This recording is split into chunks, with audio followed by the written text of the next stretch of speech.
I try to be open when I'm not perfect and also just share the day-to-day life stuff. So we have a little prompt that goes out every Monday morning and it says, how was your weekend? Share an Yep. image. And so for those images, I always try to share the like screaming toddler or the furry, like whatever. And I think I want people to see that in the same way, if I'm getting to meet Bill Gates or Prince William or these people, they're people too, that definitely a person too. And that's important to me because I think it's really valuable to have a team who's eager to question and eager to take ownership. And if they think I'm perfect, first of all, they're definitely wrong. And second of all, then why should they take ownership over decisions? Because, oh, Lauren's just making the perfect decision. Oh, no. So even in these little check ins that I have with folks as they start, I'll say, I challenge you to take more ownership than you think is possible.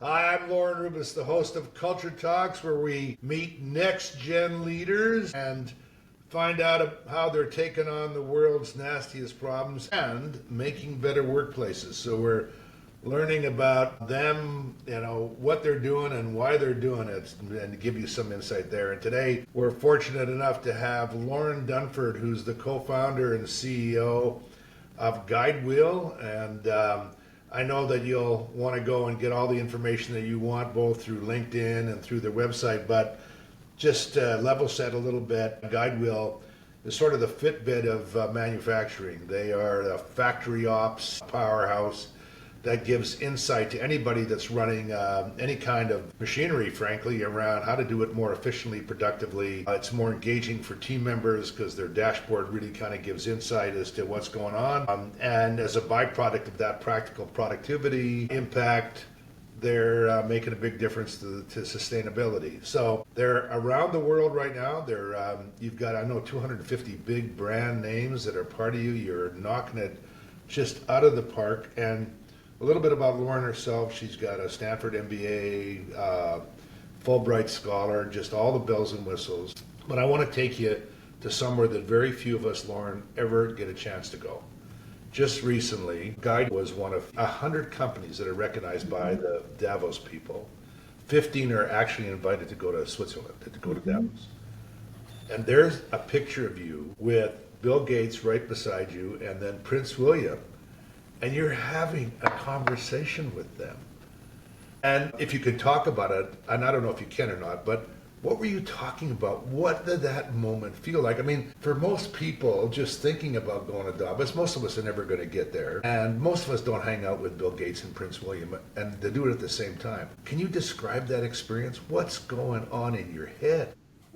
Well, it's so funny. That was, yeah, it was a fun summit. And the time that Bill Gates was going to come by, the person who knows me well and also knew what his schedule was, warned me. This was actually Tuesday of that week. The picture was taken on Thursday, and on the Tuesday of the week, she said, Bill Gates is going to be coming by, and you should talk with him about what you're doing and Guidewheel. And I said, sounds good. And she said, so just give it a go, and if it goes well, he'll be bringing someone else by on Thursday.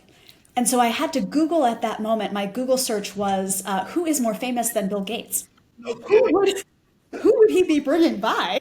Yeah, Elon's busy somewhere else, so it's not him. Exactly. So, yeah, it was just wonderful. I mean, I think the really nice thing as well is Bill Gates has the very, technical. He wants to Yeah. understand all the details and the equipment and how it connects and where the electricity and the heartbeat is. And that's, something I love to nerd out on. And then Prince William is very much more focused on the people and kind of learning about the origin story. And so it was a really good mix. And I think that, yeah, it's fun to get those two things blended together. So when you're flying back, Lauren, and you're thinking about that experience, that what kind of impressions were you left with? What lessons did you learn? And if you were to impart any kind of insight to our audience, who are really, emerging leaders themselves, what were some of the ahas or insights from that whole experience? Yeah. Well, it's funny. So that experience was actually in London in the Breakthrough Energy Summit. Okay. Davos itself, very similar experience of, wow, these are really powerful people. And it's funny as you're asking that question, the thing that is coming to my mind is actually the preface to a children's book that I was reading to my daughter the other day. And the preface is, "A person is a person, no matter how small." And I will say that's been my takeaway of a person is a person is a person is a person. Yeah. There are so many smart, committed, thoughtful, curious people on this planet. And just because someone is a name we all recognize doesn't mean that they're not all those things too, or that they don't wake up in the morning and wonder why their hair looks like they don't want it to, that type of thing. So I would say going into these types of things, the goal of being present and being connecting as people is usually what tends to serve me best. I also had you're getting lots of tangential thoughts on this, but my husband is someone I really admire. He swam professionally for many years and represented his country in the Olympics. And we had an experience. We've been together almost 20 years. So I was lucky to be with him, not physically, but we had been together when he was getting ready for Beijing. And hearing about his time in Beijing was just amazing. He was having such fun. He was experiencing everything as if it was all upside. He was interested. He was learning. He was meeting people. And then he swam very well because he was having a lot of fun. Yeah. And then as he trained for London, the stakes felt so much higher. He was hoping to get a medal and ranked to be in the mix. And he was selected to carry his country's flag, which was a big honor. And it was like suddenly the weight of the world was on his shoulders. And then he did not swim like he wanted to in that race. And so our household talks about, do we make it Beijing or London? Are we going to Beijing it or London it? And in all of these things, I try to put on my hat of, this is a once in a lifetime, really incredible and crazy thing. And it's all upside. Let me have a little fun while I'm here. Yeah, thank you for that.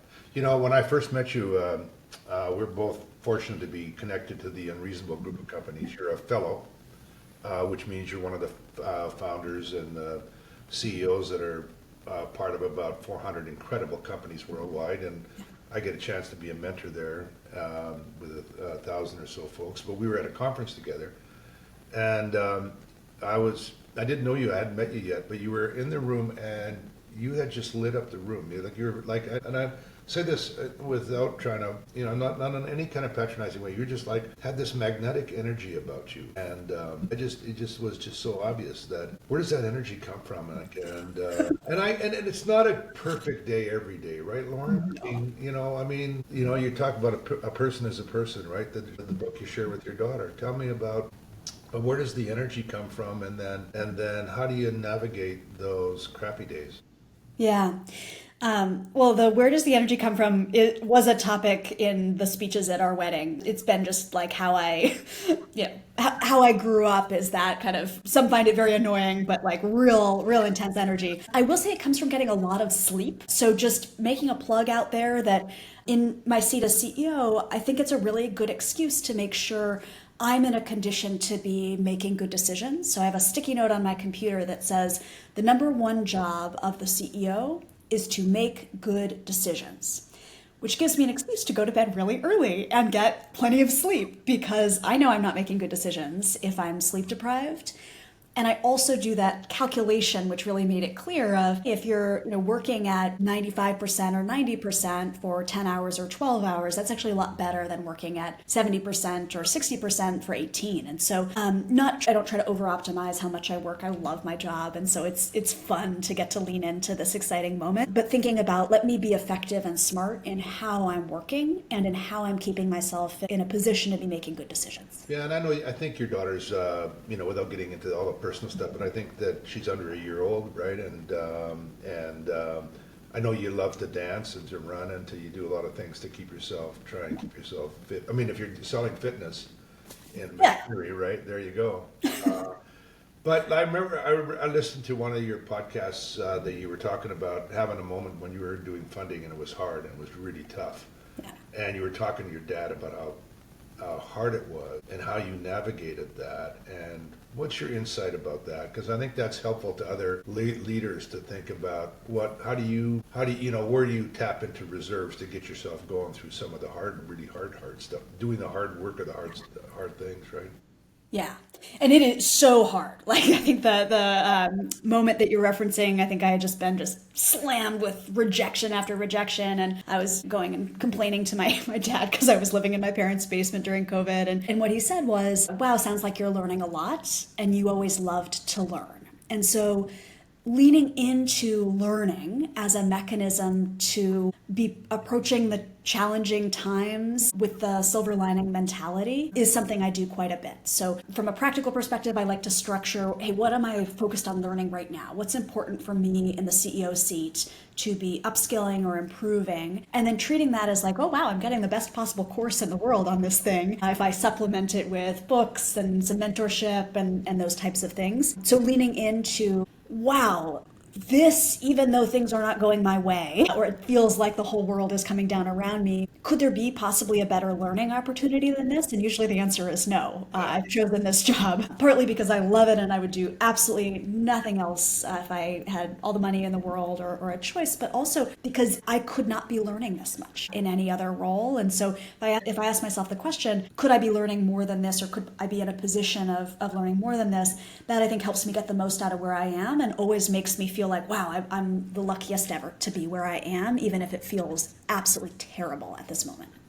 And I know there are going to be a lot of production people and engineers and operating people that are going to want to nerd out on the technology, but I'm going to move you on the other side a little bit on the culture side. Right there, on your website, and other people, many organizations have it, but Lauren, knowing a little bit about you, when you put your values, integrity matters, we brackets actually care, data makes decisions, and a growth mindset. How did you evolve those values, and how do you make them real so they're just not on the wall, they're not just BS, that at Guidewheel they're real stuff?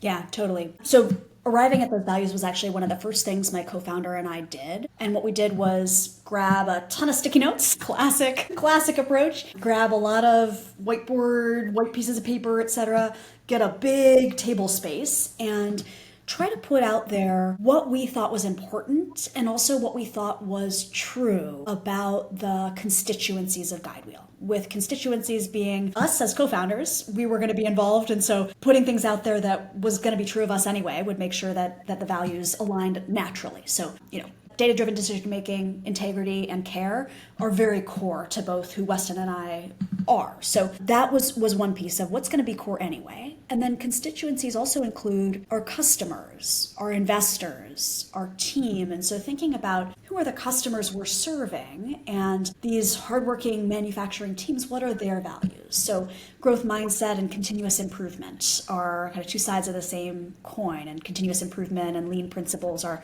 such a way of operating on the manufacturing floor. Data-driven decision-making is so core to what Guidewheel brings our customers, in addition to core to how we run the internal culture. So defining those values and really narrowing in on, here are the things, and at some point they'll need to evolve, of course, with the company, but so far they've really stood the test of time, and we do a very intentional practice of hiring to those values. So every single hire within Guidewheel, we've got what we call a culture interview, where we're asking specific questions about each of those core values. We then give folks a score on that and have turned people away if they don't meet the culture interview standards, even if they meet all the other things. Yeah. We've also fired, oh no, you go. No, you go. We've also fired customers for not Yeah. adhering. Because it's the whole community of our customers are helping build with us. What are the next features going to be? And we really need them to align in terms of values. So we tried to live that and make sure that we're keeping the community of Guidewheel stakeholders aligned around those values. We've incorporated as a public benefit corporation to build the mission into how we're allowed to make decisions as a board, et cetera. And then we've tried to do a better and better job over the years, and I think we're getting pretty good at this, at making sure that we're talking about and sharing stories of how the values are coming alive day to day. So in our team meetings, we have an appreciation section at the end where we have folks shout out other people on the team for living those Guidewheel values. And is every shout out about the values? No. But are there more and more that are? Yes. And then we have monthly and then quarterly Guidewheel values awards. So for each of those categories, folks, not just managers, but throughout the org, nominate people who really embody those values. We also have a wins and grit channel, which is really fun. We talk about Guidewheel grit as not a core value, but something that's really important in this market, especially because we have such hardworking customers. And so having the opportunity to focus in on how do the things that we highlight in the wins and grit channel also align to the values is something we're always watching for as a leadership team. You know, if we just stopped the interview right now and just did this piece, so many companies and emerging companies, but also companies, they do the checklist on the values piece, right? It's like a checklist. I've got them. We can put them on our website. But to hear you talk about how you've really tried to embed them, from the culture interview to the shout outs to the storytelling, because it has to be authentic, Lauren. It has to be like, if you and your co-founder are walking around, people have got to see those values in you. Otherwise, it just doesn't play, and it's got to be scalable. Can you give me, and this might be putting you a little bit on the spot, but can you give me an example around, if I was going to be applying and wanting to work at Guidewheel, what would be some of the questions you might ask me around any one of the values? What might you dig in? Oh, you're not putting me on the spot. I'm just going to reveal my questions now. I haven't had to update them in years. Lauren, I'm going to have to update them after this interview, but that's okay. They probably needed to be updated anyway. Just a couple of them, Lauren, not all of them. I'll spill the secret sauce. Okay. So one of the questions that I always like to ask, we look for both positive and negative examples. So I'll give you a couple. Positive question I ask is, looking back on your career so far, what's the proudest example of really living a value of care, either for customers or for a teammate? So that's positive. Yeah. The negative one, I always say this question can be a little bit hard to understand as well. And I say the intent is not to confuse, but looking back, what has been the biggest misunderstanding someone has had about your decision making? That's actually very interesting because it is a little hard to understand it at first. People usually get it, and of course they can ask clarification questions if not. But if you're getting to a time when someone made a decision, it was really misunderstood. And the reason it was misunderstood was because they were bringing data, etc. I've heard so many interesting things in response to that question that either give me confidence or don't in terms of how that person is both making and then communicating decisions. Yeah. So, and what is the, and what are you looking for there around that characteristic, around the response to that, Lauren? What's the insight that grabs you, or what that starts to make you maybe not this person? Yeah. Data-driven decision making is what I'm looking for. So that's the value that question hones in on. And when that person shares an example of, here's why I was making a decision, based on XYZ things that I saw in it, and they're using data to come at a really, well thought out conclusion, and then it's not understood at first, or they're having to win people over, and then they're reflecting on it, growth mindset. That's a really strong example. If someone talks about, a decision to do something where the way they were thinking about it, I'm like, I don't know about the data being used there, or that doesn't, it's not too often that by the time people are reaching me for that final culture interview, they're dramatically off, but there have been some where it was just not in line with how we like to make decisions using data and collaboratively looking together. Right. So At the you tell the challenge. story about needing to move fast and using data to help you. Yeah. And where you're honoring the emotions that attach to it, but that's not driving the decision making. It's the Yeah. data that's and because you're a data driven company in a lot of ways, right? That's what you do. So And emotions are data too. yeah. So, yeah. So and without getting into specific case, but and about firing a customer, when would a customer be out of line with can work together? It doesn't make any sense. Yeah, I'll share a real example here. So we had a customer we were pretty excited about, and a team went on site to visit. And that team included a male engineer and a female customer success manager who was not white. And the person that we were selling to kept looking at the man and wouldn't interact with the person who was actually supposed to be leading the meeting, who was not white and female, and was not treating their team with a level of respect and honor that matters a lot to us around how operators on the plant floor, supervisors, etc., are treated. And so we just, respectfully did not serve that customer. And I think that's when it becomes so real. Your values become real because that story is going to get told. throughout Guide forever, lifetime, because you could have said no, the revenue, or you need the brand, or you want sometime walking away makes the story and the value more real than the shout out around how you embrace it. I'd like to dig further into this idea about being a public benefit company, because a lot of people aren't that fully aware of how that connects with being purpose driven. Can you talk about that, how that helps you drive your purpose along with your profit in combination? Yeah, definitely. So we're very much a for-profit company, but very strongly purpose-driven, like you said. What being a public benefit corporation allows us to do is we're actually a different type of entity than a traditional C Corp. So for tax purposes and everything else, it operates just like a C Corp. But what we've got is the ability to care about our broader community and stakeholders built into what the board is legally allowed to care about. So you also probably have heard about B Corp and other types of things. B Corp is a traditional C corporation that's then audited to comply with B Corp stuff, which is great.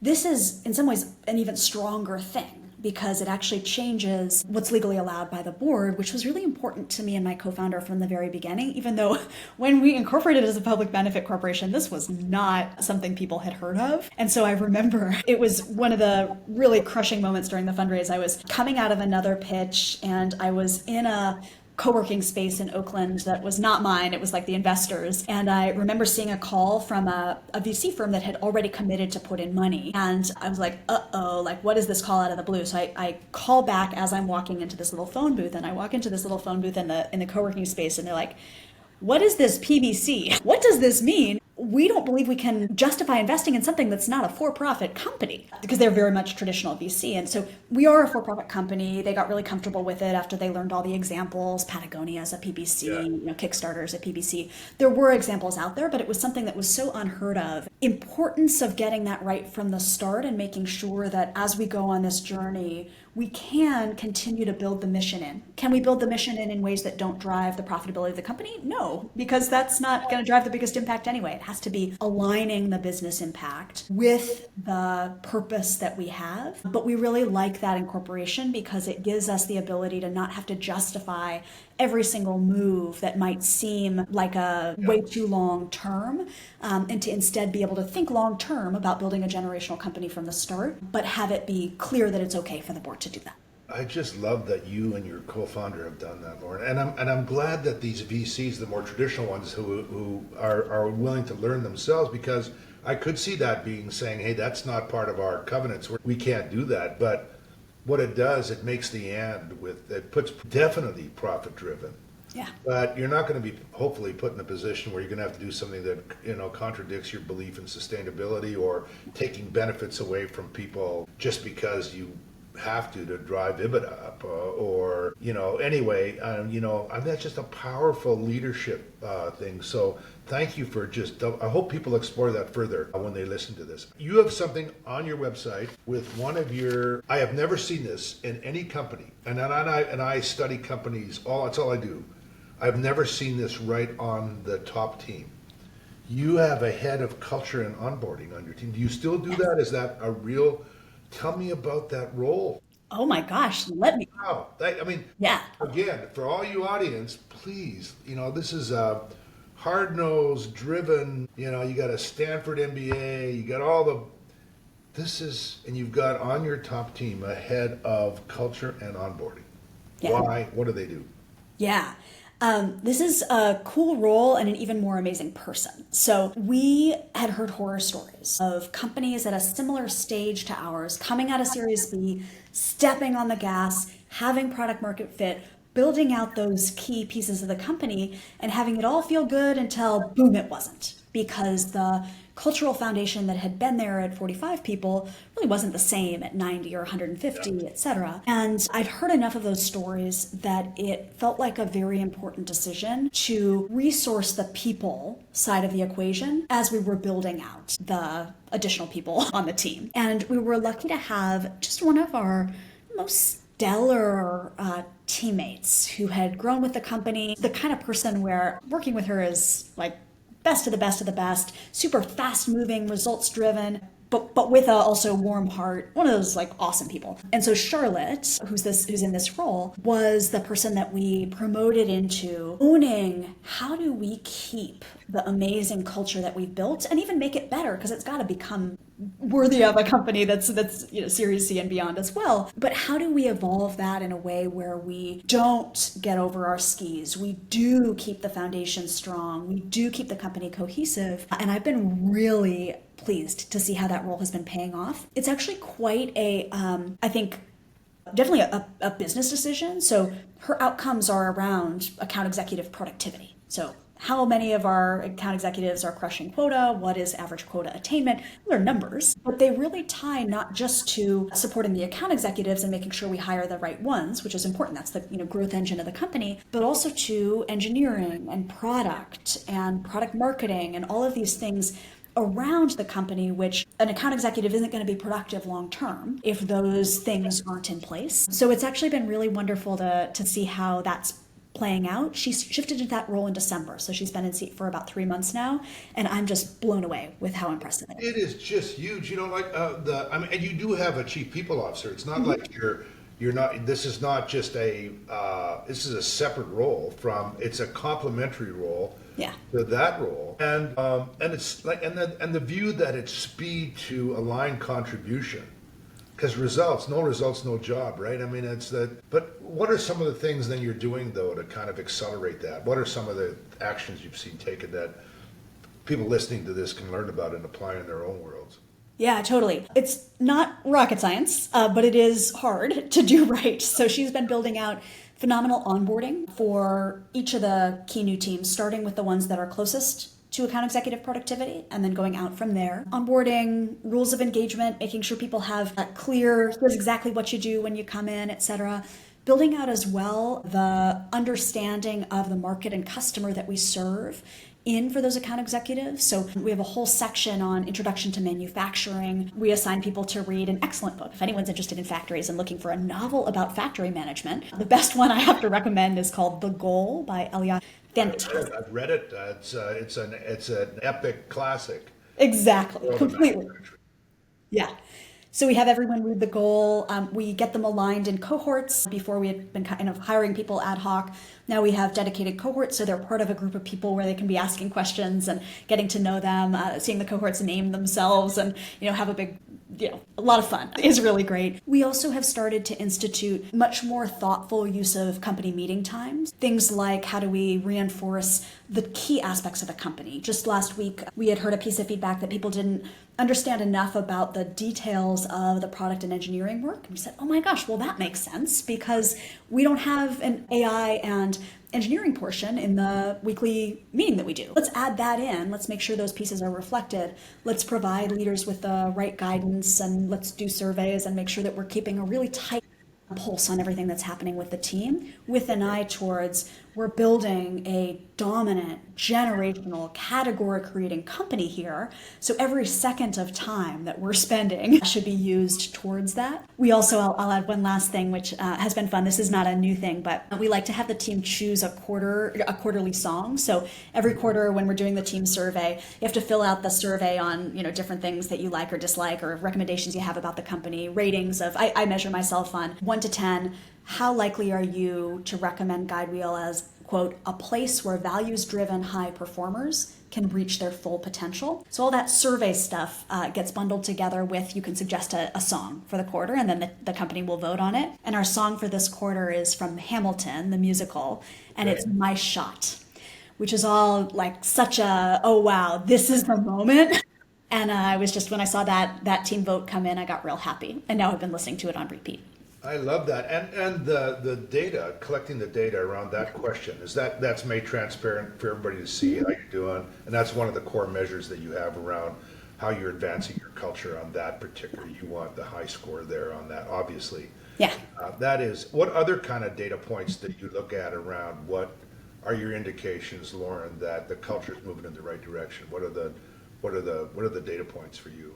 Yeah, totally. We actually just got a much more in-depth survey. Results came in yesterday, and so the people team had compiled it, so I wasn't seeing the specifics, but things like I feel like I have the training and processes needed to perform in my role. And I think that definition of it's a good place to work if you feel like you've got the skills to succeed. Things about management. I'm learning and growing under my manager. I know what the next set of roles are for me. Those types of things. I feel, inclusion, belonging. I forget what the exact questions were, but there were a number of different sections that covered a lot of different pieces, which was helpful to have the data on. One of the areas that over my years of learning that I've come to be an enormous sense of frustration in getting in the way for people advancing that companies lose sight of over a period of time, and I'm just curious around how you're trying to tackle it early on as you're building. And that's taken negative friction out of the company. In fact, two of your Stanford profs have written the book called The Friction Project, which is a very powerful book. What do you do to keep stupid rules, unnecessary bureaucracy, all that waste creeping into Guidewheel? Yeah, doing our best, and I'm sure I could also get some good advice from you on this and be doing even better. So if anyone listening has ideas to help do this even better, let me know. Right now, what I'm doing is, first of all, watching the metrics of the growth engine, and those need to move forward fast. Otherwise, we need to debottleneck. We always focus our strategy team, kind of leadership team offsites on the top bottleneck. I'm also right now, because we've been growing so fast and because I want to make sure I understand everything that's happening across the company, not everything, but the key things that are happening across the company as it grows. I've also been doing 15 minutes with new folks about a month or two in, and then with a lot of the people that I really trust who have been on the team for a long time, getting those quarterly pulse checks in and asking, who are the 3 people you enjoy working with most here at Guidewheel? If you couldn't report to your existing manager and were to choose a manager from among all the people at Guidewheel, who would you choose? Can't be your existing one. And then what are some areas where you think I should take a look at, where there might be friction, where there might be challenges, etc. And those areas of where to take a look, as well as the bright spots of where things are going really well, has started to be quite helpful. Yeah, and I think it's powerful that you're building that in, and part of this relentless thing to take that negative friction. Friction is important for growth, but negative friction where it's getting in the way for people to create value. You wouldn't believe, Lauren, how many people that I talk to and work with where they go home saying, I go home every day and I feel like I can't be successful in my day. Ugh. I go home and there's half of my time is fighting through, bureaucracy and waste and of course the bigger the organization gets, but you've got scale issues as you go forward to try and keep that out of your system as much as possible. Yeah. Can I dig into this commitment statement you've got on your team, right on your? It's quite interesting on your website where you talk about our team. We are honest and transparent with each other. You have this commitment statement there. How did that evolve, and what do you do with that? Is that part of the onboarding thing you're doing? How does that work? Yeah, totally. So that involved actually building off the values but separate from them, as the values are the internal. Right. The commitments are okay to be external. And these are how we think about things with customers as well. So those are part of the how do we interact with customers guidelines that anyone who's customer facing, which includes product team as well, because they're joining customer advisory calls, et cetera. And those commitments have formed as well how we build this brand. So Guidewheel and who we are has evolved from here's how we operate with customers. The brand voice, for example, comes actually from those pillars as well. So we take those pillars of we're honest, straightforward, and sincere with ourselves, with our customers, with our investors, et cetera. We then try to translate that into, okay, how do we write? How do we show up? Are we on time for meetings? Do we bring value to our customers? That type of thing. And some are easier to translate than others, but trying really hard to have there be the foundation of the values, the big goal of the mission and vision that we're building towards, and then have the how we build towards that be aligned with those values and ways of working, as well as the what we're building. Yeah. So I want to just close the loop on this, and then I want to move on to when you've got people that obviously that your account executives, they're right close to the customer, people right in the in the wheelhouse, as it were, the guy and where Guidewheel lives. But then you have to have all the support people too that you're building on. So you've got IT people and you've got you're going to obviously doing stuff in AI, and you've got accounting people and that kind of stuff. What do you do to really connect everybody into the purpose that they're in the business, what do you do to have them really deeply have a personal, emotional connection to your purpose, Lauren? Yeah. So this is super important to me, and it's something I think we're, like everything, getting better at every day. We try as much as possible to bring that broader vision and purpose into our team gatherings. So when I do my little founder spotlights, I'm usually bringing in, we're supporting the world's 10 million factories to get to sustainable peak performance. Here's the real-time layer we're building that across all of those factories can be recommending the right action, eliminating waste, supporting the teams, et cetera. So trying to build in those reminders of what are we building and why. We did a good job early on getting a very crisp point of view in writing on what are we building and why? What is the problem we're solving? And so that's something that's shared actually with everyone. We're in conversations around having them join. So in the recruiting process and candidate interviews, we'll share that one pager. We also share it in the onboarding materials, and then the reminders of it I try to keep in at least 50% of my times to speak in team meeting. What we're building and why is important. The other thing we try to really bring in is the voice of the customer. So as part of the onboarding, we have a whole series of calls with customers where they're sharing their advice and their day-to-day and what keeps them up at night. And I love our customers so much. These VPs of ops we serve are so team-focused and hardworking and practical. And so I want people to hear it from the customer. So we have this set of calls that folks are supposed to listen to before they get into things like product demo, et cetera, to really ground in the customer first. We then have what we call a wall of love, which is this like infinity pool of quotes and nice things from customers to try to have people be able to link in and say, okay, what is that?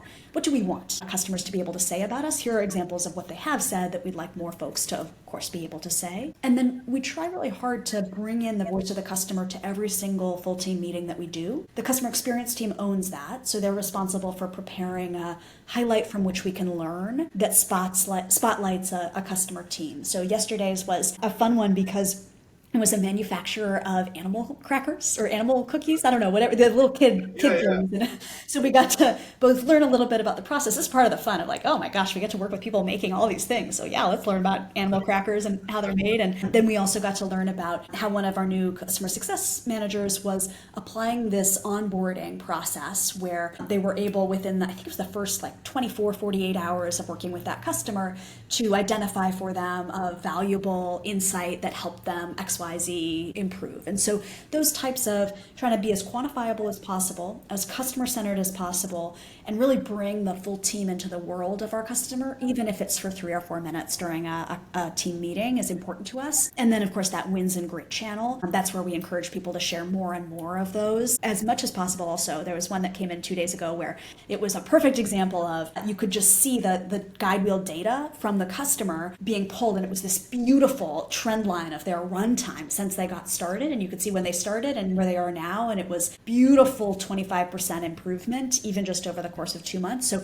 bringing that data-driven decision making as well into how we encourage people to share, show care, show data-driven decision making, highlight when someone has brought integrity as much as possible with that customer focus. You've made that so much part of your role as a CEO to make that happen. And that's, again, another insight for our audience here around the energy you're putting into that, Lauren, to make sure that it happens with intentionality. It doesn't happen just by hope that some are meaning. So the Wins and Grits channel, is that actually like a Teams channel or a Slack channel or something like that? Is it actually a real platform that people go on and jump on and put their stories on there? Yeah, it's a Slack channel. So of course we use Slack as a company, and so we just created Wins and Grit. So it could be grits, which is great, but it's we talk about Guidewheel Grit, and so it's focusing on either a win, something went well, or something where you saw perseverance, grit. Right. That Guidewheel Grit from one of your teammates. Okay, so one of the things around growth and fast learning is how you deal with mistakes. I mean, you've had some, this may not, but I'm going to use it because you something, right? It just went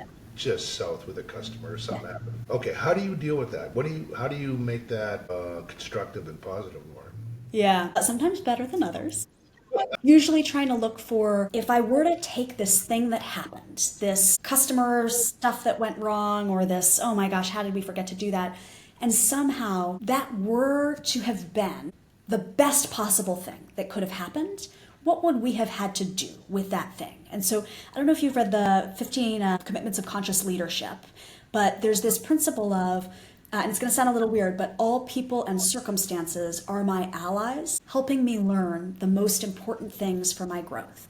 And so if we were to think of that bad thing that happened, not as a person throwing things at us or hitting us with stuff, but instead as a friend throwing a gift our way, and it were our responsibility to catch the gift, open it up, we have to do things with it to turn it into value, and then unlock either the knowledge that now we've learned X that made this a good thing that we're glad happened, or we are growing our own ability to persevere and not freak out or whatever, we're glad this happened, or wow, we were inspired to build or do this other thing because this thing happened. So the gift of knowledge, the gift of power, the gift of inspiration. How do we take that gift, unwrap it, and find one of those things so that we make it an ally, the best possible experience we could have had for our learning and growth?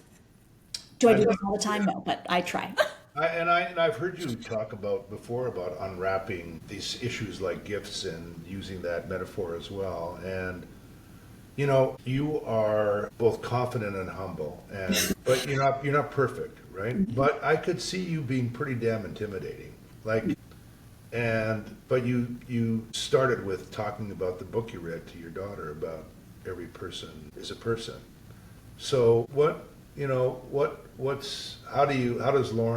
how are you both inspirational but also vulnerable and accessible at the same time? Like, what makes you that?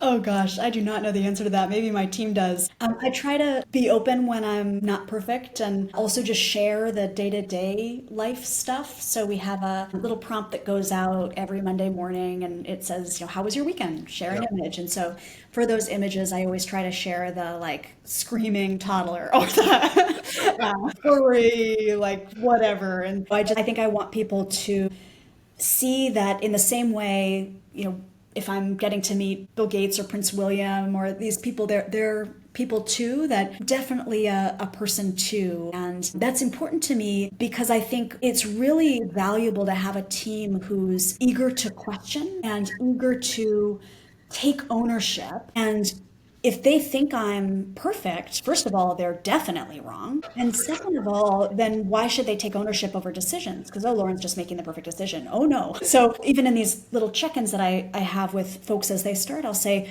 I challenge you to take more ownership than you think is possible. What I want to hear is 3 people come to me and complain that, Lauren or Eric or Bill took too much ownership. And the first time, I'm going to be delighted that I hear that you took too much ownership. The second time, I'm going to be delighted that I hear that you took too much ownership and they're complaining. The third time, I'm going to still be delighted and we're going to have a conversation about what we might need to tweak. But then I say, and I really only have people so far having one of those. So I challenge you, 3, please, bring me 3. And just trying to make it okay for them to overstep or make mistakes as long as they're in the direction of too much ownership versus too little. I do not like too little ownership. And then also not feel like I'm going to make the right decision all the time. So as we kind of go to wrap up here and we, because there's so many things I want to talk to you about, everything from, well, maybe just one stopover. When you were at Revolution, and you were there for 5 or 6 years at Revolution Foods. At that time, did you picture yourself the CEO of this company? Did you see yourself as the CEO of Guidewheel that you were going to? So what was the bridge from, you were chief of staff for 5 years at Revolution Foods. I know you were really big on supply chain and sustainability, but something triggered, something flipped you over the edge that you went in the best way towards this. I'm going to go create something and I'm going to make it meaningful and big and impactful. Yeah. I had actually always been the person who said, I don't want to be a founder. I just want to find the great idea someone's already working on and pour my whole heart and soul behind it. Because for me, the measure is what impact am I having? And I'd always thought, that 0 to 1 stage, I don't know about me having impact during that. I just want to find the great things and scale those. because scale is what really gets me excited. And what changed was I had the opportunity to start business school, and my husband and I were going together and doing the MBA at Stanford. And it was the August before we started, so about a month or two before the first day. And we were listening to a talk by Irv Grousbeck, who's one of the Stanford professors who's super thoughtful about entrepreneurship. And in that talk, he reframed this thing that I had been deceiving myself about for years, which was I had thought that starting an idea would mean I would have to use my own money and be a completely impoverished for the rest of my life if it didn't work out. And he was like, oh no, there are capital providers that actually exist. If an entrepreneur wants to start something, their job is actually not to be constrained by the amount of capital they have, but instead to match the resources they gather to the size and scale of the opportunity and the impact they want to have. And I thought, oh wow, that's actually me. That I love. And because also I was like, I don't have a lot of money. Like why would I, this doesn't feel like the right thing to go 0 to 1. And then I thought to myself, there are people that exist that want to bet on people who want to tackle the problems and marshal the resources based on the size of that problem. And then I thought, I'm starting a 2-year adventure in business school. Will I learn more or will I learn less if I'm focused on starting a company during business school? And I thought, well, there are ways in which I could learn less if I just totally don't take advantage of the once in a lifetime opportunity to do the MBA and do only my startup. Then I'll learn less. But if I'm able to work on the company in ways that align to the classes, what that'll give me is an opportunity to focus each class on something practical, care a lot more about the topic, and pull in different members of the class to work with me on the topic, kind of rotating in and out and learning about things. And I thought, well, that doesn't really have that much of a cost associated with it as long as I can prevent myself from, just going into a dark hole and not emerging and thinking about anything but the startup. And I thought, okay, I think I can give that a shot, and just dived in and said, worst case scenario, I end up learning a lot and saying this doesn't have legs at the end. And then it got to close to the end and I was like, oh dear, this has legs. And so, yeah. What a great story. 2 quick things, and then a wrap. One is that if you were to share this daunting issue, scale, what have you learned about scale right now? And then just a final comment. What's if you shared one lesson about scale, what would it be? Ooh. Thoughts about Friggin' hard. Scale's so friggin' hard. Yeah. I mean, I certainly haven't mastered it yet. So just for avoidance of doubt, I'm in the process of figuring out how to do it. I do think one of the really important things I've learned about scale is that it really matters how big the market is and how big the size of opportunity, not of the first thing that you build, but of the potential is. You got 10 million factories in front of you, right? There's just so many factories, and the manufacturing, it's just, if U.S. manufacturing alone, and sometimes we don't think of the U.S. as a manufacturing country, if U.S. manufacturing alone were a country, it would be the 9th largest in the world. Manufacturing is a third of the world's global emissions. So I think that quote of dream no small dreams, for they have no power to move hearts. That's the thing that I think I've learned about scale is even if we're clear that here's where we are right now, showing the where we're going and making sure that that's real and there so that there is that path to the dominoes getting you to that scale matters. But I don't know if that's terribly, anyway, that was what came to mind. Yeah, and I think it's encouraging, and I think it just opens up it expands the lens for people that are listening. You talked about betting on people, and I, Lauren, I could, you've got to be able to bet on the leader.